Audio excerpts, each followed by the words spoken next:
인사드리겠습니다. 저는 국회 현재 과방위 소속의 충남 천안시병 지역구 국회의원 이정문 의원입니다. 예, 저는 천안에서 이제 학교를 다니다가 또 직장 생활도 변호사로서 천안에서 하다가요. 정치인으로서의 꿈을 키워오다가 저번 총선에서 민주당 후보로 출마를 하게 됐고 또 시민들의 선택을 받아서 국회의원이 됐습니다. 처음에는 금융 등을 관할하는 국회 정무위 소속으로 일을 하다가 지금 현재 과학기술과 관련된 과학기술방송정보통신위원회에서 일하고 있습니다.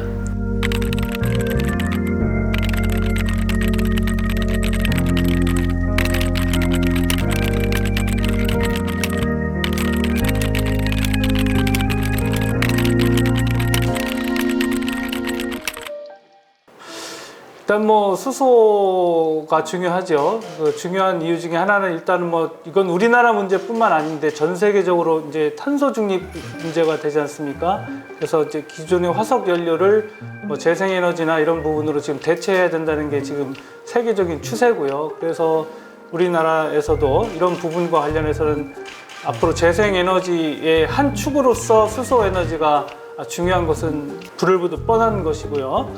그 다음에 이제 우리 같은 경우에는 또 이 수소 같은 경우에는 지금 기술이 세계적으로 어느 하나가 압도적으로 앞서가는 나라가 없고, 물론 일부 앞서가는 나라가 있지만 앞으로 그 세계를 이끌어가는 새로운 먹거리가 될 수 있다고 봅니다. 여기서 파생되는 여러 가지 경제적인 고용 인력이라든지 여러 가지 산업 분야가 많기 때문에 우리가 조금만 신경을 쓰면 이 부분도 반도체처럼 선도할 수 있는 그런 기술을 충분히 보유할 수 있다고 보이기 때문에 그 부분에 대해서도 중요하다고 보이고요.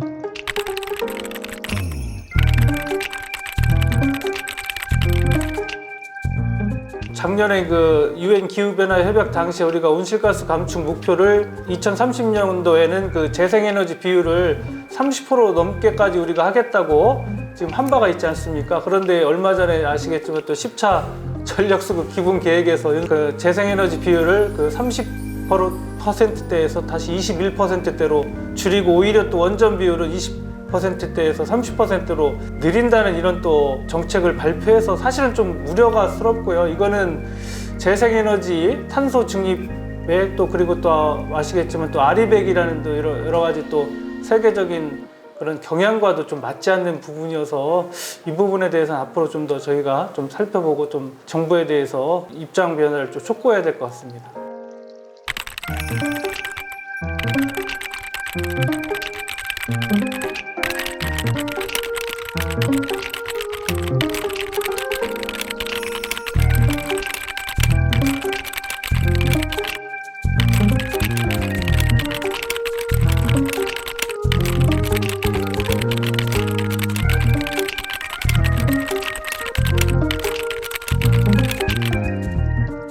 또 SMR 같은 경우도 거기서 그 방사성 폐기물이 나오거든요. 그럼 그거를 지금 아직 우리나라는 고준위 폐기물을 묻는 데가 지금 없지 않습니까? 경주에 임시적으로 있는 저준위만 있는 거지.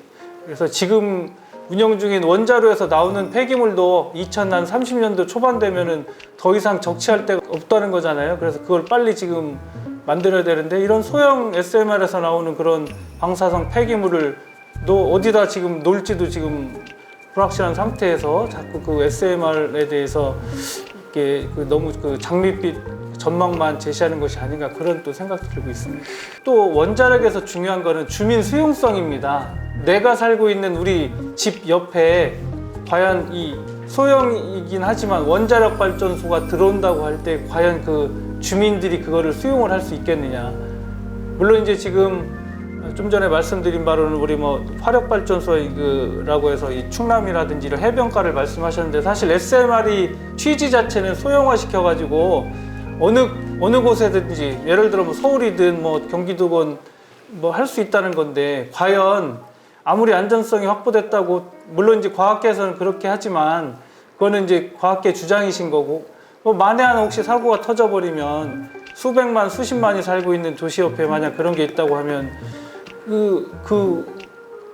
나중에 그 문제를 어떻게 할 것인지 그리고 이제 우리 충남 지역 같은 경우에도 당진 같은 데 예를 들어 생긴다 하면 과연 그 당진에 계신 그 분들의 그 주민 수용성 이걸 받아들일지 이 부분은 좀 문제고요.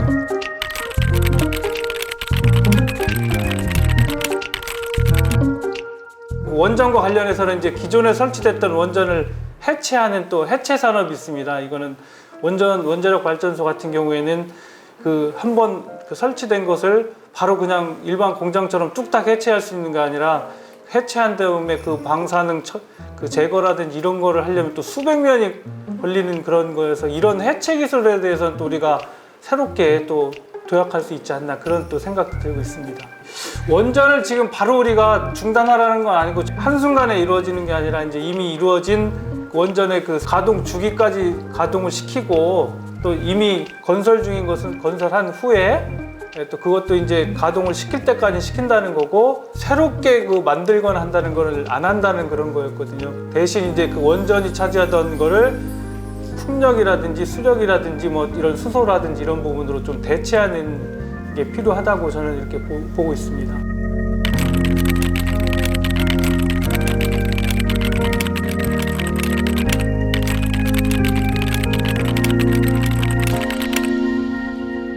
저희가 이제 1호 법안으로 그때 총선 공약으로 했던 그 일하는 국회법 패키지를 저희가 3가지를 했어요. 그래서 연중 그 국회를 여는 그 국회법하고 국회의원 수당에 관한 법률이라고 해서 국회의원들이 뭐 이렇게 일하시면서 이렇게 땡땡이 치지 않게 잘 열심히 하게 그래서 만약 빠지는 경우에는 수당을 삭감하는 국회의원 수당에 관한 법률을 또 개정을 했었고요. 그다음에 이제 국회의원 지금 뭐 지방자치단체장들 같은 경우는 어떤 위법위헌적인 행위를 할 경우에는 주민들이 소환하는 제도가 있는데 국회의원은 그게 없거든요. 그래서 국회의원 소환에 관한 법률 이렇게 3가지 패키지를 했는데 국회법은 제 내용을 포함해서 이제 여러 의원님들이 해서 일단은 일부는 통과해서 지금은 어쨌든 매달 국회를 여는 법이 되곤 했는데 지금 2가지 법안 아직 그 국회에서 이렇게 통과가 아직 안 되고 심의 중에 있어요. 그래서 그 법 2개를 또 통과시키고 싶고요.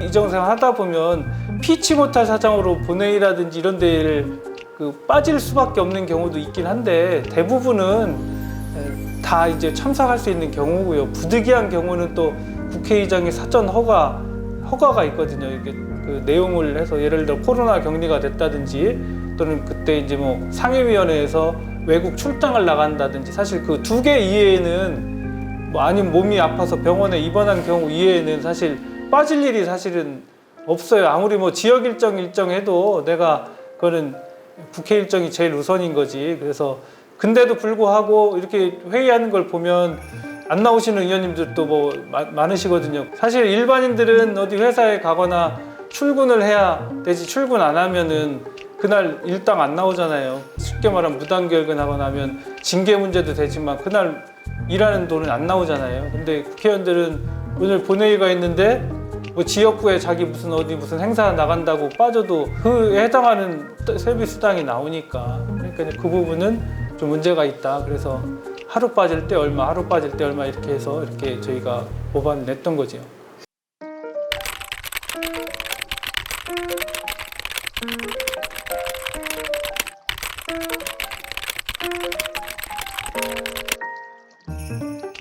그리고 제가 정무위 시절에 있을 때 애정을 갖고 있었던 게 이제 국가 독립유공자 예우에 관한 법률이라고 있는데요. 독립유공자 예우에 관한 법률에서 그 동학혁명 2차 참여자분들이 이제 독립유공자로 예우할 수 있는 법률. 동학혁명이 이제 1차 봉기가 있었고 2차 봉기가 있었잖아요. 그래서 이제 1차 봉기는 고구 군수 그 조병갑의 학정에 폭발한 우리 농민군들이 이렇게 전제 정치에 대해서 이제 한 거지만 또 2차는 당시 이제 일본이 또 개입을 하고 또 외세가 개입하면서 이제 반외세적인 성격을 또 띠고 있었잖아요. 그래서 이제 그때 참여하신 분들은 어떻게 보면 독립운동은 물론 저 국권 피탈 이후에만 한 게 아니라 그 전에 이제 항일운동과 관련된 것 좀 넓게 보고 있거든요. 그래서 그 부분까지 하는 분하고 그래서 이제 2차 봉기에 해당한 분까지 독립유공자로 예우할 수 있는 법률이 정무위에 저희가 제출한 법안도 있고 그것도 통과를 시키고 싶고요.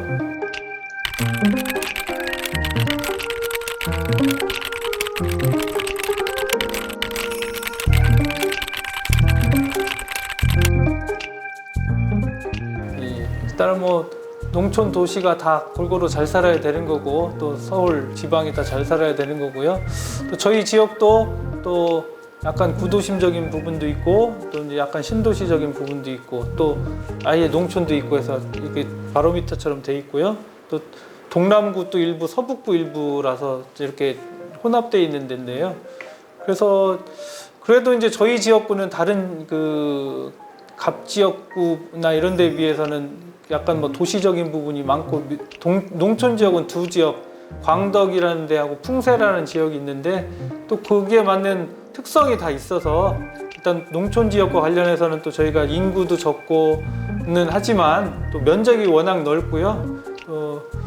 거기가 또 천안에서는 또 광덕선이라고 제일 그리고 또 호도에 또 그 천연기념물 그 시베지라고 하는 그런 특수성도 있어서 저희가 중시를 하는 지역이어서 일단 뭐 농촌분들도 좀 그 도시 못지않게 좀 편안하게 살 수 있는 지역을 만드는 데 노력을 하고 있고 또 광덕이라는 지역이 또 천안에서는 제일 산도 많고 뭐 물도 많고 또 어쨌든 환경이 또 괜찮은 데니까 이제 약간 관광 자원 같은 부분도 있으니까 이제 그 부분도 연계를 하고 하는 부분도 필요하고 또 이제 도시와 관련해서는 결국에는 뭐 살기 좋은 도시를 만들어야 되니까 요즘 뭐 서울도 마찬가지지만 제일 중요한 게 이제 교통 문제, 학교 문제, 뭐 이런 또 공원이라든지 여러 가지 그 생활 편의 문제가 있어서 이 부분은 저희가 꾸준하게 계속 문제를 해결을 하려고 노력을 하고 있고요. 그래서 물론 이제 천안이라는 데가 그렇게 큰 데는 생각보다 크진 않아요. 뭐 가불병 합해도 그렇게 크진 않지만 또 우리 병만 따로 떼어놓을 수가 없어요. 도시가 다 연결돼 있고 다 하기 때문에 이 가불병을 통할해서 어쨌든 유기적으로 잘 이렇게 골고루 동서, 뭐 남북 이렇게 잘 또 그런 게 잘 살 수 있는 그런 또 살기 좋은 천안이 될 수 있도록 지금 노력을 하고 있습니다.